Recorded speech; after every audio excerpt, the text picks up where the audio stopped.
Hello friends, आप सबका स्वागत है हमारे यूट्यूब चैनल पे। पिछले एपिसोड में हम लोगों ने देखा था कि लुओ चेंग ने चिकन सूप पिया था। उस चिकन सूप के वजह से उसकी दवाई का असर कम हो जाता है। उस वजह से हुआंग फू बहुत ही गुस्सा हो जाता है और वह इलाज करने से इनकार कर देता है। अब आगे स्टोरी चालू होती है और हमें दिखाया जाता है कि शाओटियान मतलब कि जियो सेक्ट के मास्टर कहते हैं कि सीनियर, आप अपने पोते को भूल नहीं पा रहे हो। अगर आपने लुओ चेंग को अपना पोता मान लिया तो आप अपने गम को थोड़ा कम कर सकते हो। तभी यांचे पीछे घूम जाता है और कहता है, क्या यह आपने जो कहा यह बिल्कुल पॉसिबल है? और मन में सोचने लगता है कि इसे मेरे साथ रिलेशन बनाने के थे, इसे सिर्फ उसके लिए एक छोटा सा क्लू चाहिए था। जैसे ही मैंने उसे दिया वह उसके ऊपर झपट गया। तभी पीछे से लुओ चेंग ग्रैंडपा कह के बुलाता है। यांचे पीछे घूम जाता है और कहता है, तुमने अभी क्या कहा? लुओ चेंग कहता है, ग्रैंडपा, अगर आपको अच्छा लगे तो मैं हमेशा आपको ग्रैंडपा बुलाना चाहता हूँ। तभी यांचे लुओ चेंग को अपने गले लगा लेता है और कहने लगता है, ग्रैंडसन, तुम बिल्कुल भी चिंता मत करो, मैं तुम्हें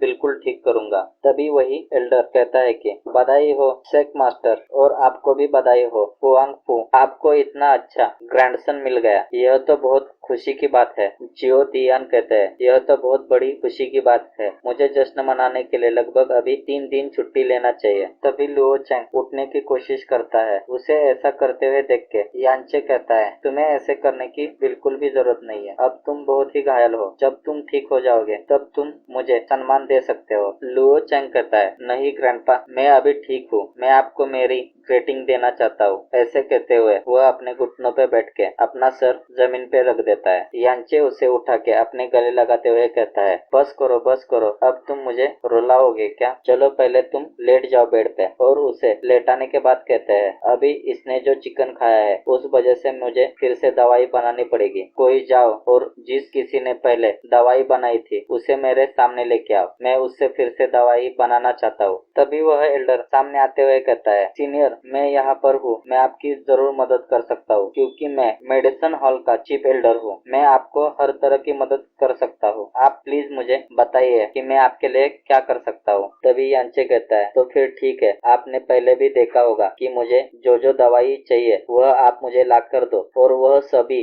जिस ईयर की, महीने की या दिन की मैंने बताई थी उसी हिसाब से मुझे ला के दे दो। उनकी यह सारी बातें सुन के मेडिकल हॉल चीफ एल्डर कहते हैं कि सीनियर, मैं लगभग साल तो पता लगा सकता हूँ, लेकिन बाकी की सारी चीजें मैं पता लगाने के लिए बहुत ही असमर्थ हूँ। आपने मुझे गाइड किया तो मैं जरूर यह सब कुछ कर पाऊंगा। उसकी सारी यह बातें सुन के यांगचे कहता है, तुम तो अभी कह रहे थे कि मैं चीफ एल्डर हूँ, तो तुम्हें इतना तो पता होना चाहिए, यह तो बुनियादी ढांचा है, मेडिसिन का बुनियादी ढांचा ही नहीं जानते हो तो तुम मुझे दवा बनाने के लिए क्या मदद कर पाओगे? शायद मुझे ही खुद यह दवा बनानी पड़ेगी, ऐसा मुझे लगता है। लेकिन सेक्ट के हिसाब से कोई भी बाहर का इंसान वहाँ जाके मेडिसिन नहीं ले सकता है। उनकी यह बातें सुन के जियो टियांग कहता है, अभी अभी मेरे बेटे ने आपको ग्रैंडपा एक्सेप्ट किया है, उस वजह से आप तो हमारे परिवार में से ही एक हो गए, इसलिए आप जाके खुद ही दवा बनाने के लिए जो औषधि लगने वाली है वह ला सकते हैं, आपको इसके लिए कोई रोकेगा भी नहीं। उसकी यह सारी बातें सुन के यांगचे कहता है, आपको ऐसा बिल्कुल भी नहीं करना चाहिए, मैं आपसे तो अभी अभी मिला हूँ, और तो और आप मेरे बारे में बहुत ही कम जानते हो। आप मुझे जहाँ जाने की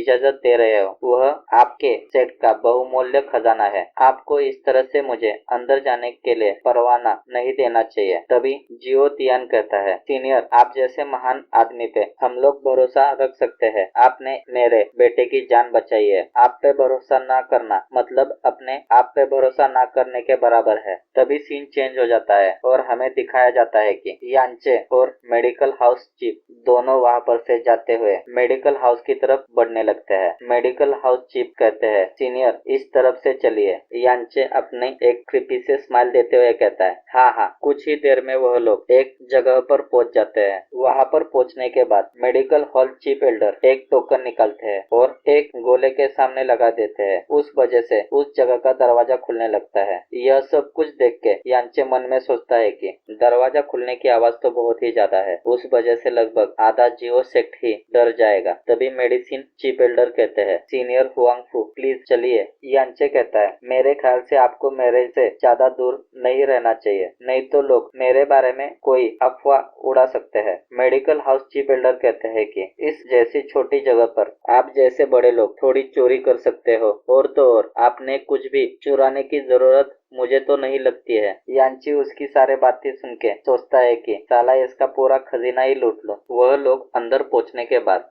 मेडिसिन हॉल चीफ एल्डर कहते हैं कि यह वुडन बॉक्सेस स्पेशली मेडिसिन और मेडिकल हर्ब को रखने के लिए बनाई है। जो यह बाकी के बॉक्सेस है उनमें हमारे सेक्ट की मूल्यवान चीजें और तो और सारा धन भी यहाँ पर ही रखा जाता है। हमारे सेक्ट का बहुत पुराना हिस्ट्री है। उस हिस्ट्री के रिगार्डिंग जो भी चीजें है वह भी यहाँ पर ही रखी गई है। यह सारी बातें सुन के यांचे की आंखें चमका जाती है और सोचता है यहाँ पर आना व्यर्थ नहीं जाएगा मेरा। क्या यांचे यहाँ पे चोरी करने के लिए सोचेगा? इसी सस्पेंस के साथ हमारा यह एपिसोड यहाँ पे खत्म हो जाता है। अगर आपको हमारा एक्सप्लेनेशन अच्छा लगे तो चैनल को लाइक करें, सब्सक्राइब करें। Thank you for watching this video.